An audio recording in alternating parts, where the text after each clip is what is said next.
আমি যে রাতে আলুর দম বানিয়েছিলাম ঠিক তার পরের দিন সকালবেলায় হচ্ছে এই ভিডিওটা।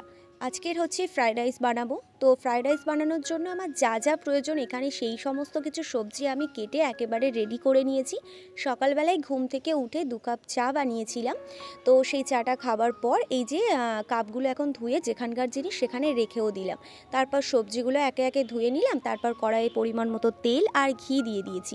তেল আর ঘি যতক্ষণে গরম হচ্ছে ততক্ষণে আমি ভাবলাম যাই ঘর বারান্দাগুলো একটু ঝাড় দিয়ে আসি, যেহেতু এদিকের কাজগুলো আমাকে করতে হবে আর রান্নাটাও আমাকে করতে হবে, সেজন্য এদিকের কাজগুলো করতে আসলাম। তারপর কড়াইয়ের মধ্যে বিন কড়াই দিয়ে একটু ভাজতে বসিয়ে আবারও চলে গেছিলাম কিছু কাজ করতে।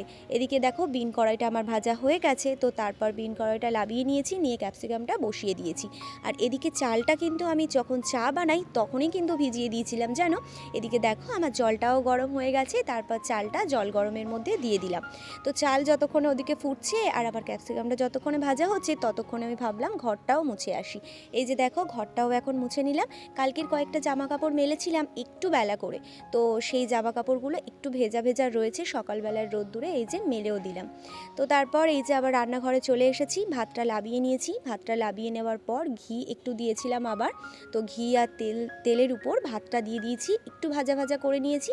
তারপর ওই যে আর কি সবজি ভাজাগুলো ছিল সেগুলো সবটা দিয়ে দিয়েছি, পরিমাণ মতো চিনিও দিলাম।